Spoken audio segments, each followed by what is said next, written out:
Here it is. What are you talking about? All your questions will be answered. Welcome to the world of Cinema.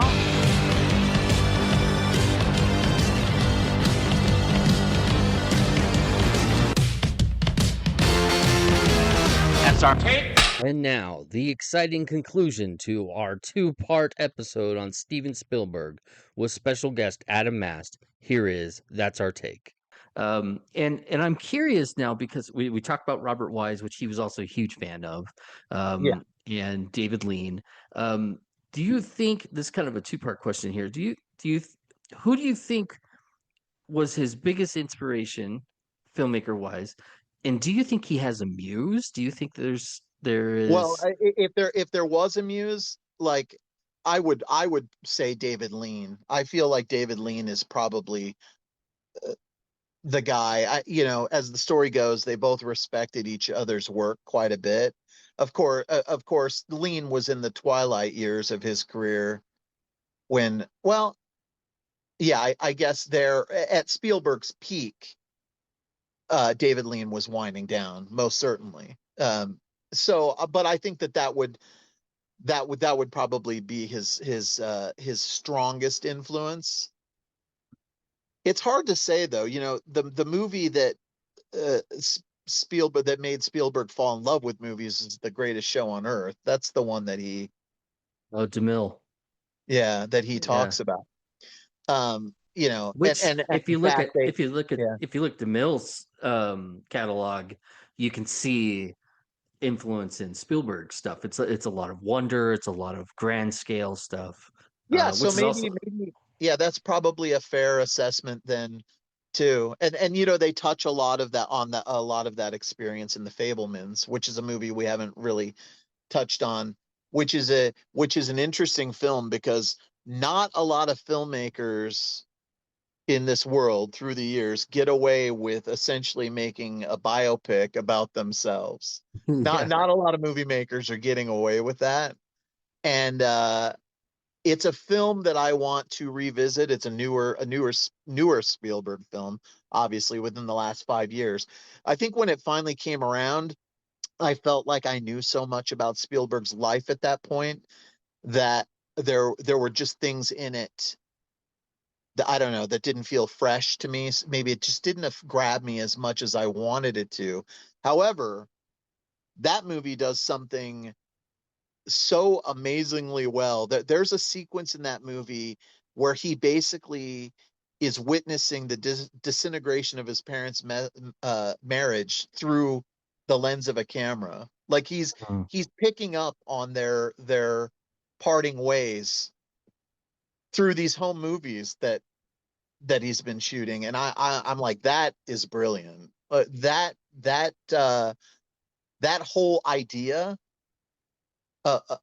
as portrayed in the film, is incredible, and I don't know how much to real life that is. Yeah, but it certainly feels real, and it's just a brilliant in for that part of the movie, knowing where Spielberg comes from and been following his career for all these years. To see that depicted that way in that movie is really, really powerful. That's the moment in the movie that stuck out to me most. Yeah, and thinking about it's difficult to tell your own story without doing. I haven't seen The Fabelmans yet. I want to. I need to. But I imagine it's difficult to tell your own story without being bloating yourself up, and without also misrepresenting things. Like, how do you tell your story that's not through rose-colored glasses? And how do you tell your story that's fair to everybody, including your own personal downfalls? And I'm trying to think of other. Most certainly, you start with having someone else write it. Yeah. which Spielberg worked with Tony Kushner. Yeah, I'm pretty sure he did. Yeah, Tony Kushner, and I think he wrote Munich also. Didn't he also do West Side Story?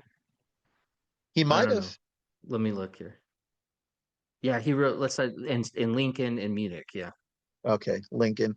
Gosh, look at all these films on this guy's resume that we haven't even talked I about. know. It's kind of impossible. He hasn't really, to be honest, like when you look at the the span of his career, right? Early 70s until the we're at the mid to late 20s now.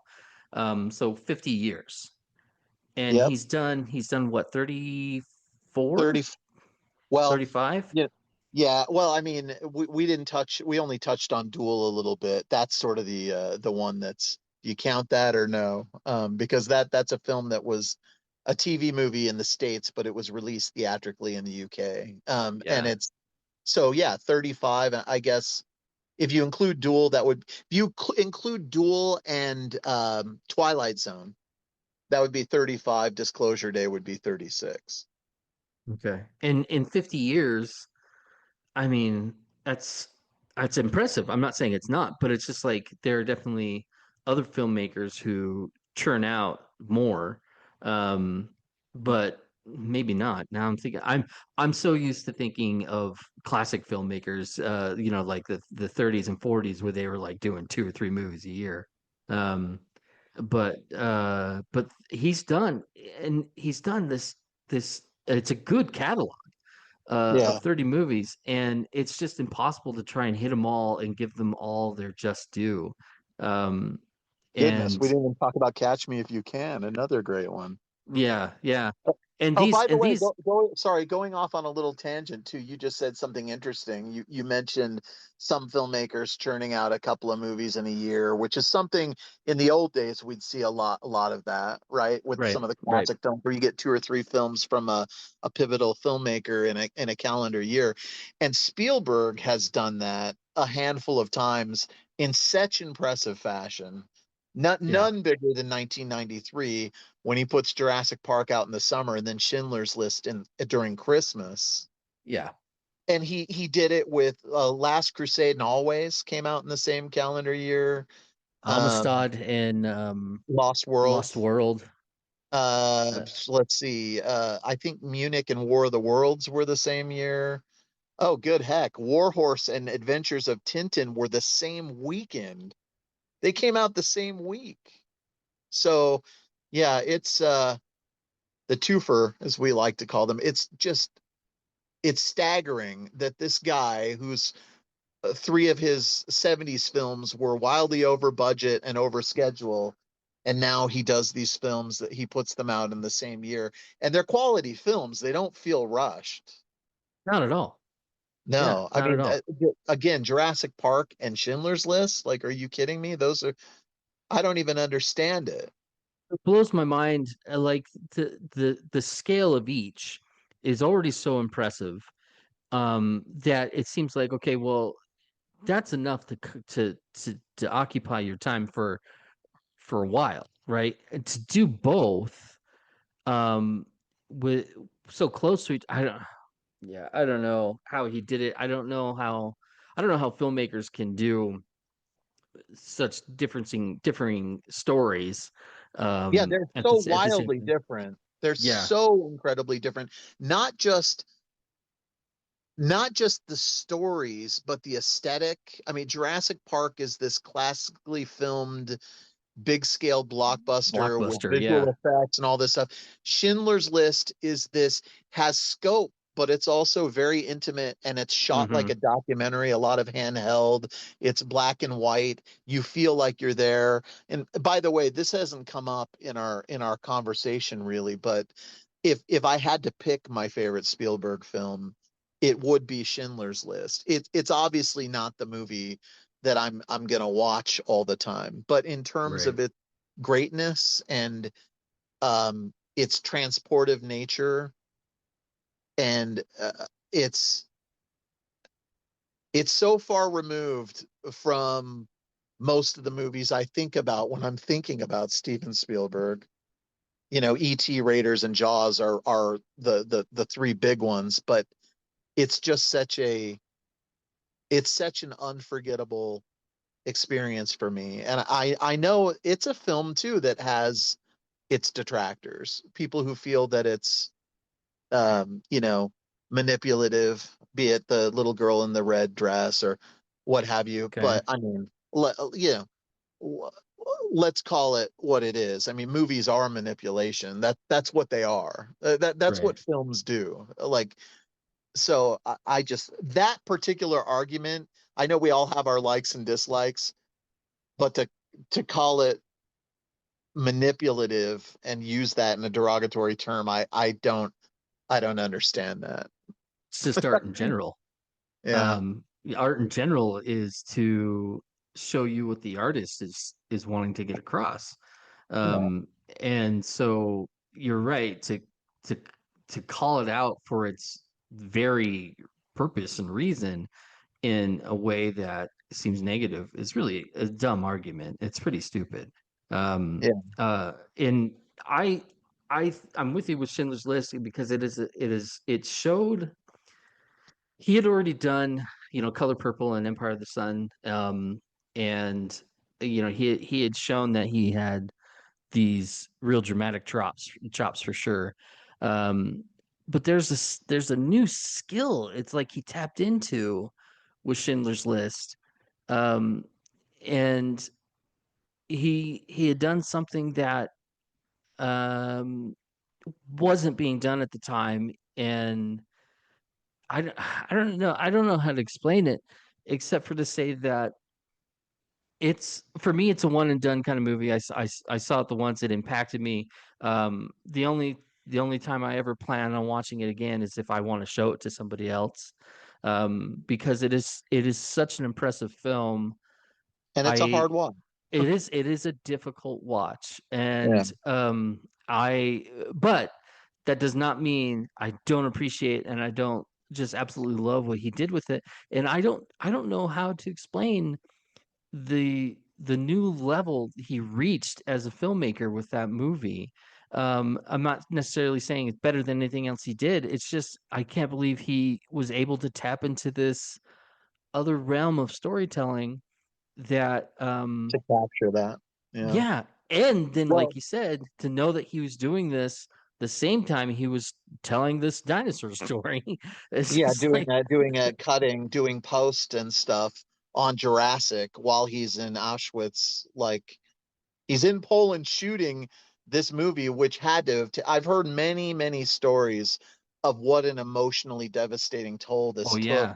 on him. And the he tells a story of how Robin Williams called him to cheer him up one time while he Mhm. was on set and things of that nature. And I'll tell you, Jason, another interesting thing about Schindler's List, I don't know if you knew this, but this is a movie that Spielberg resisted making for a long time because he didn't feel he had it in him to make it. Like it's something that they had the rights to. In fact, he famously tried to get Scorsese to make that movie, and Scorsese is like, this is really a movie you need to make yourself. It's important. So Spielberg kind of sat on it for a while and waited until he felt the timing was right. Now, why the timing was right while he was wrapping up on Jurassic Park is, again, it's another thing I have a hard time wrapping my brain around. But it's yeah, it's an incredible feat that he put those two films out in that year, and that obviously Schindler's List went on to earn him his first Academy Award. And a lot of times when you've got these directors that have been around for years, they'll finally give them an Oscar, and you're like, oh, this just feels like the Lifetime Achievement Award. Like, did he Mm, really deserve it for this movie? But I can wholeheartedly say that he won it for Schindler's List, and he deserved it for Schindler's List, absolutely. in my Absolutely. opinion. Yeah, and it is kind of funny when you look at his body of work leading up to that point. It is kind of funny. I'm like, it took this long. And but as you said, very well deserved. It is not like John Wayne's True Grit where it's like, okay, well, we got to give him something sometime. Um, Or even Scorsese winning for The Departed, which is fine, but we're talking about the guy that made Raging Bull and Taxi Driver and Goodfellas, Goodfellas. for Yeah. crying out loud. And Yeah. he wins it for that. Not that the Oscars are the barometer for all that is great, in Hollywood. I love to watch the Oscars, not as much as I used to. I still love the idea of the Oscars, but I've never really looked at it as like this thing of where if it wasn't nominated, it's not worth, you know, Right. Yeah, because experiencing. there's Or what would it be? so many good movies that are missed, so many great performances that are missed, and case in point, Spielberg's missed on this list, before Schindler's List, and who knows? Oh, you maybe looking back at the other movies he's up against, I guess you could be like, oh, Well, okay, well, well, E.T. lost to what, Gandhi, right? yeah, and that's a Yeah, tough one. E.T. lost to Gandhi. We had or yeah, Out of Africa beat, what did he have nominated that year? Was that Color Um, Purple? yeah, Color Purple. And then you had Raiders was nominated the year that Chariots of Fire won. So Oh, see, I like Chariots of Fire. I'm not saying I don't. I love that movie. But if I was to give it, honestly, Raiders deserve that one. yeah, and that happens. Sometimes they flip flop. They'll give it to the populist entertainment, or they'll give it to the more artistic achievement. I remember Rocky winning over Taxi Driver, which yeah, I love Rocky. But you look at, I don't know what's had the greater impact. They both have impacted the future of movies in different ways. And even Star Wars. Star Wars lost to Annie Hall. And Annie Yeah, Hall is which good. I mean, that's apples I and love. oranges there. Well, Annie Hall is, to say that Annie Hall did not influence movies is ridiculous. I get it. It's not a cultural phenomenon like Star Wars, but it's still massively influential, you Yeah. know, in it's in many ways. Um, Yeah, so there's no lobster ride at Disneyland for ah, any hall. yeah, exactly. Um, but yeah, yeah, Spielberg, quite the career, and we've barely even touched on thing. He has so much stuff. His relationship with John Williams, which is just, Right. I mean, I think John Williams has scored all but maybe like three of his films, which is, that is insane. And Spielberg has cited Williams as his greatest collaborator. Yeah. Oh That, yeah. so It's pretty impressive. I would almost go as far as saying if he had a currently working muse, it would be probably Williams. I That's a feel good point. They're I think so intertwined. They're so connected. It didn't even occur to me to use that as an answer. Um, you're right. yeah, they're just there's Hitchcock and Herman, Yeah. and there's what, like, Nolan and Zimmer, or uh Tim Burton who's and the Danny Elfman. yeah, exactly. um but I really feel like there's a different level of working relationship between Williams and Spielberg. It's I feel Williams is as involved in the filmmaking. I know maybe he isn't, but I just feel like his work is so good and so complementary to the movie that it just feels like he's almost the second filmmaker to me anyway. I totally Um, agree with you. There's a sort of um a shorthand and a trust, like, between those two men, to the point of like they can even like rib each other. Like when John Williams came up with the initial dun for Jaws, mhm, Spielberg's mhm. like, "What?" He's like, Yeah, "You got to be kidding me!" Like Williams literally sits there and plays that on the piano, but that evolved into obviously into something special. And E.T. is a great example of the power of John Williams, that Steven Spielberg recut part of ET's departure at the end of that film when he heard that piece of music that John Williams wrote. oh The really? rhythm of that, that the changed, because Steven Spielberg was so taken aback by what Williams created, And that stretch, that 6-minute piece of Elliot saying goodbye to E.T. at the end of that movie is like, it's gangbusters. And you're Mhm. right. John Williams is a storyteller. He's every bit the storyteller that Steven Spielberg is, and it's just insane how a dynamic in a scene can change by an incredible piece of music, Oh yeah.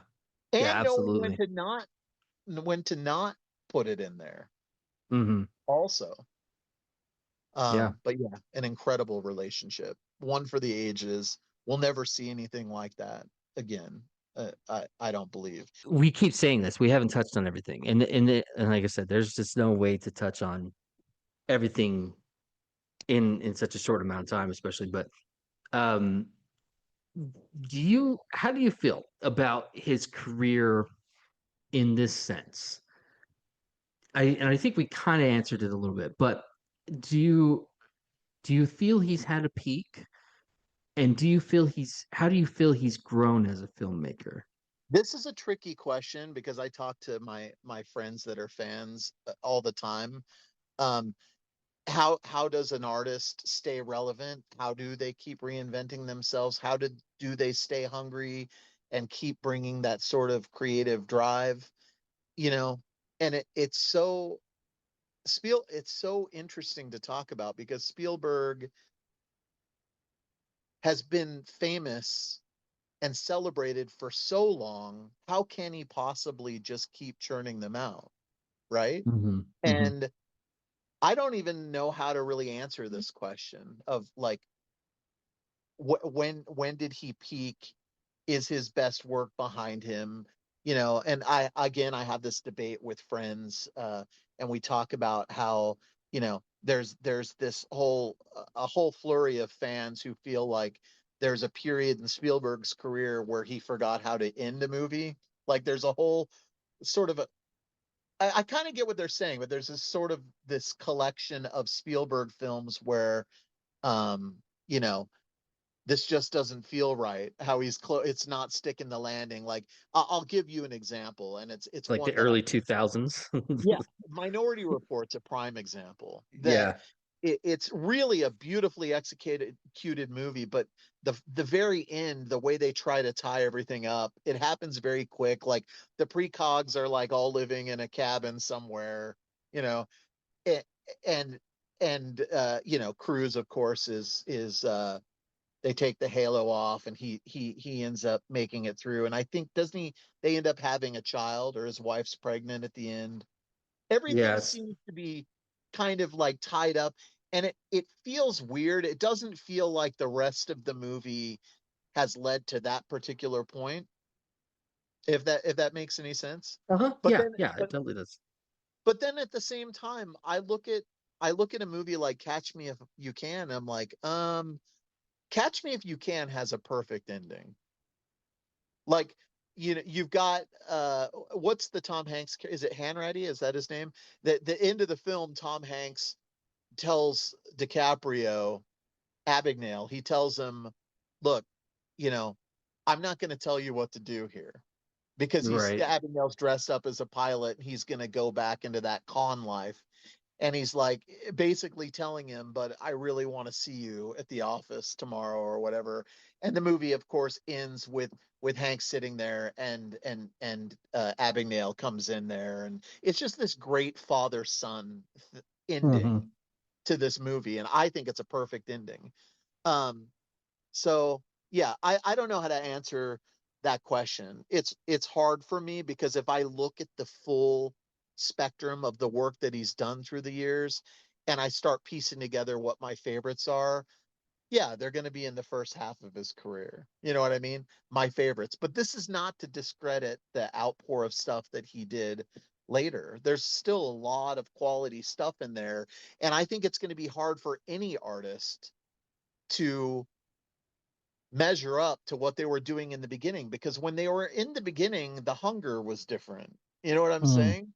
the Hmm. the whole the whole mentality for them was probably different. And I don't even want to correlate this to a Rocky movie, but I'm going to anyway. Do you know how in you watch Rocky and Rocky 2, and Rocky is this lovable sort of palooka guy, very streetwise type of thing. Then we go into Rocky 3, which takes place a couple of years later. Rocky has almost become domesticated. He's been fighting now for a while. He's reached this plateau of like celebrity and stuff. Yeah, He's exactly. not Yeah. he's not the same guy, but he's still capable. Like, you know what I'm saying? I know it's a Yeah. weird Yeah. analogy, but No, no, no, no. It totally makes sense. So let me ask, because this, I think this was a question that was brewing, and I think it ties right into what you're saying. So like, uh, uh do you think Spielberg feels he has something to prove still? Because so like I look at some famous careers. Look at Michael Jackson, right? So he yeah. he has his albums and he has Thriller come out, banger of an album, just destroys everything. It is so good, and he he's not satisfied. He wants to top that success, and he kept chasing after it afterward. He couldn't. None of his albums came close, and he was really disappointed that he couldn't quite hit the same level that Thriller was. And I look at some filmmakers sometimes and I think, so like I'm thinking older, so I'm thinking like David O. Selznick, Yeah. who did Gone with the Wind. I mean, he did King Kong and a whole bunch of other movies beforehand. But he did Gone with the Wind, which is his kind of peak movie, and he kept chasing after it afterward because he just was like, I've done it once, I can do it again, I can do it again. And do you feel like Spielberg's got all these massive successes? Do you feel he still feels he's got something to prove, or is he I just don't know that he I don't know that he feels he has something to prove, but I do think that in order for him to motivate himself to do that next thing, it's just got to connect with him in a certain way for it to even happen. Like, if that makes any sense. I can tell you that we don't know what Disclosure Day is yet, but I've noticed right? something very interesting.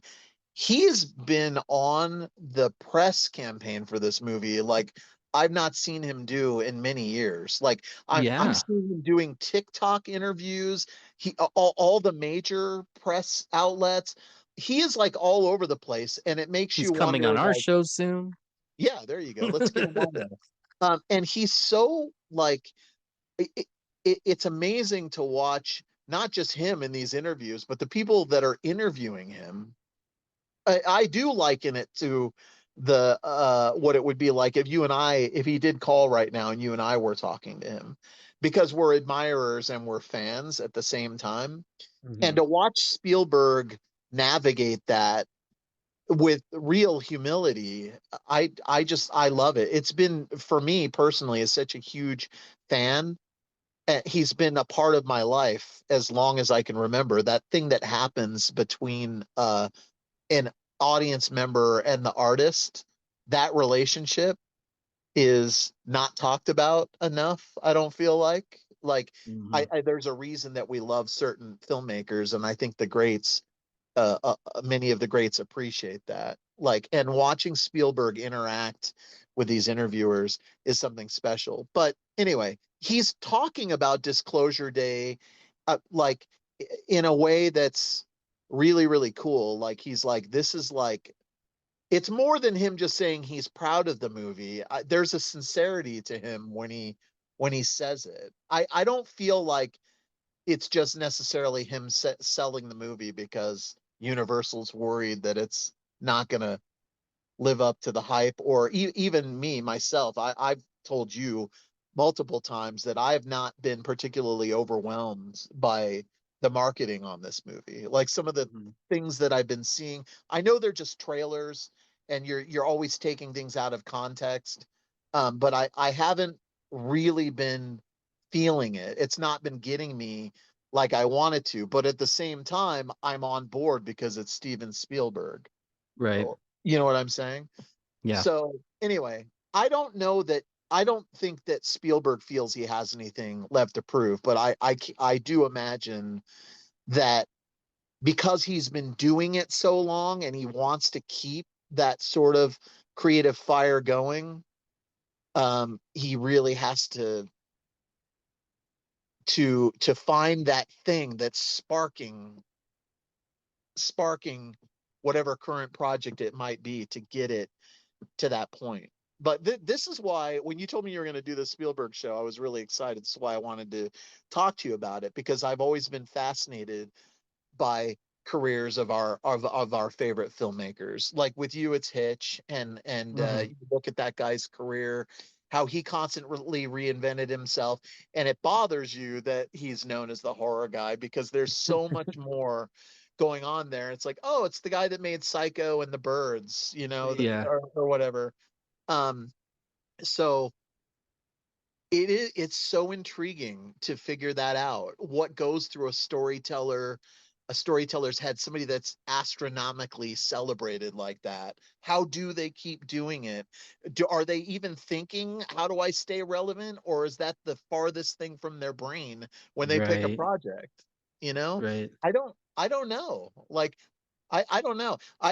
My favorite band is U2, and I take crap for it all the time because when you are an artist that is that famous, it just it is what it is. You're going to have lovers and haters in equal measure. It's just the Right. way it is. And I feel like Spielberg's the same way. And U2 is a band that's Bono is a narcissist. He wears it proudly on his sleeve. He's all about the attention, but he's also an endearing figure in rock. And he's like, look, I gotta do what I gotta do to stay relevant. If it means throwing our new album for free on somebody's device, which pissed off a ton of people when he did that, rightfully so. If like Creed had dropped a new album on my device without my consent, I probably wouldn't be happy about it. Not Mhm. because I'm a hater, but I'm just not a fan per se. Yeah. Yeah. Um, so I don't know what point I'm trying to make here. I don't think Spielberg has the same mindset as Bono. I it's I guess I just make the comparison because U2 is my favorite band, and Spielberg's my favorite director. So obviously I'm going to make, some kind of a cross reference there. Um, Yeah. but yeah, I don't know. I think Spielberg, he he certainly loves it, or he wouldn't still be doing it. The guy's Right. got so much money. He's wealthy. He's done it all. He continues to do it, which leads me to believe he really does have a pure love for what he's doing, you know? And Yeah. that's amazing to me. I think um let me tell you this. I enjoy, if nothing else, hearing how much he has meant to you. Um and I know that he has touched other people likewise. And I think that's fantastic. I think that is, and maybe that's his goal. Maybe his goal is just to keep reaching people. And who knows? But I think that um, there's how do I want to say this? There is, as a creative, as an artistic person, I think there's always a lingering question of what else can I do? Um, I don't know if there is ever uh, a hill to die on, in the sense of like, that was it, that's it, I'm done. Like that's I have nothing more to do. I think even after you create something that's so universally accepted, I think it's just the desire to create that motivates some people, and I think that could be where he's at too. I don't know, but I I do. agree with Yeah, I agree with you. Sorry, I didn't mean to cut you off. I was Oh, no, just no. gonna make a comment about there's a couple of interesting things here that have happened over the course of his last two films. One, it's something we already touched on a little bit, is The Fablemans, which almost feels like a swan Swan song. song. Yeah. Like, this is a movie about my life. I'm done. So he does that movie. It didn't get a bunch of Oscars, but people liked it. It was really well liked. It did moderately well at the box office. But then it's like he takes a few years to figure out what he's going to do next. And he goes back to the Alien well. Like he Mm-hmm. decides, well, I did, I want to sort of, it's almost like a thematic trilogy. I did Close Encounters, I did ET, now I've got Disclosure Day. Mm-hmm. And I, yeah, it does make you wonder what factors into these decisions of what he's going to do, or what is that spark. Why Disclosure Day? What happened that made him decide that's the next thing I'm going to do? Was he thinking Right. about those sci-fi movies he did in the past? Was it just, I don't know, David Kep wrote the script? Did David Kep approach him and say, hey, I know you don't want to do another Alien movie, but what about this? Because, you know, Spielberg Yeah. shot down Lucas on Crystal Skull when he mentioned aliens. Spielberg's like, no, I've done that. I don't want to do that. And Right. Lucas came back to him and said, okay, you're right. You've done aliens. So I've got a better idea. Interdimensional beings. That was like the big joke, right? Which we already mentioned. And Yeah. so he begrudgingly said, okay. And I think it's pretty obvious that, you know, Spielberg never poo-poos his own work, and a filmmaker shouldn't, because they should be proud of the stuff they've made, even if it's not as celebrated, you know, Right. because it's a lot of work to make a movie, and we recognize that. Who are we to comment on other people's art? They're pouring their blood, sweat, and tears into this stuff. But I feel like Spielberg was very vocal saying he made Crystal Skull for the fans, because it had been years since there was an indie movie and everyone was asking for it. So he sort of begrudgingly said yes. But he turned, I think that's the reason he said no to Dial of Destiny. I think he took Crystal Skull as a learning moment and said, you know, I agreed to do it. Harrison and George Lucas were very high on it. I agreed to do it. He was involved with Dial of Destiny for a while, but then he stepped away. He's like, no, and I think there's a reason for that. I think he just sort of decided, I don't want to do this for the wrong reason. If my Mm-hmm. heart's not in it, then I should say no. I'm going to pass it off to somebody else, and that's what he did. You know, you mentioned there's going to be people that don't like Spielberg, but I guarantee you they like filmmakers who were inspired by him. Um, and again, that reach that he has is just really phenomenal. He's been able to hit generations for 4 generations. His work is, I feel a lot of his work is very open to all ages, and very timeless. I don't look back at his movies very often and feel that's dated.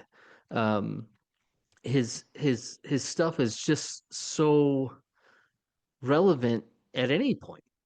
Yeah, And our kids, I look forward to showing them the rest of the Indiana Jones series. You know, sure. Yeah. I look forward to uh showing them so much as they get older, and just like, okay, now you're ready for, and now you're ready for.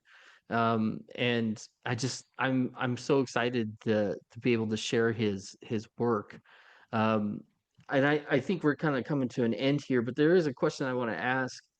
Um, so I go through a lot of older filmmakers and I watch their work, and I've grown to have my favorites. And we mentioned this guy before, Robert Wise. He's a favorite of Yeah. mine. And just again, a lot like Spielberg, where it's just, just hit after hit. Day of the Earth Stood Still, The Haunting, West Side Story, Sound of Music. He just was just knocking them out. But then he'd step in and do Star Trek. Yeah, yeah. It's insane.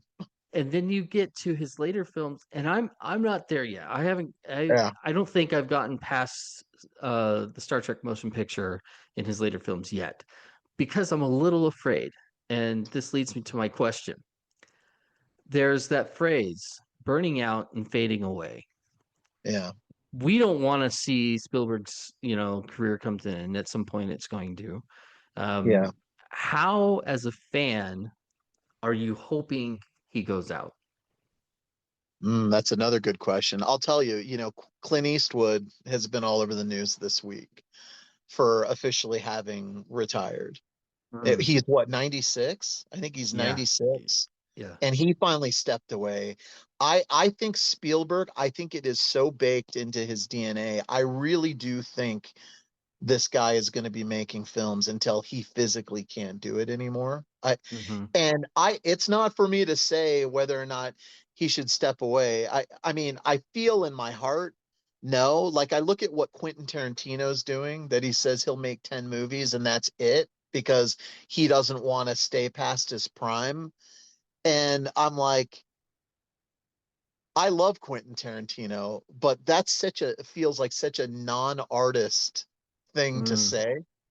To like, really? Like that to me sounds like you're basing that decision off what people think of your art and not the right. art itself, what you're doing. And I feel like Spielberg just wants to keep doing it as long as he can, and God bless him for it. I mean, George Miller is 80 now and he's making Mad Max movies, Yeah. into movies that uh, are more high energy than films being made by dudes in their 20s. And I just feel like I don't want Spielberg to stop. And again, you and I just a few minutes ago during this conversation, I mentioned to you that he clearly he's still doing it because he loves to do it, not because he has to do it. Right. And he's this far into it, I can't imagine there'd be any reason for him to stop unless he physically couldn't do it anymore. Hmm. Hmm. Yeah. He's um he's a wonder, and he's inspirational even if he's not, even if your field isn't in movies or filmmaking. He's inspirational because he is doing something he loves, and he puts his all into it. He doesn't, like you mentioned before, nothing is shoddy. He will do his best. Um and I I I don't think we can ask anyone for any more than that. Someone who's earnestly trying to create something. And no And one and his grasp of cinematic language is just next to none. The way that he sees things, the way that he frames shots, the way he's part of a dying breed of filmmaker, the guy that gives us a master shot and allows us as viewers to pick what we want to look at. I yeah, prefer that style of filmmaking. And yeah, so what? He goes for the heartstrings. That's okay. yeah, I love to feel, and quite frankly, no one makes me feel as good as Spielberg when he's at his peak, you know? yeah.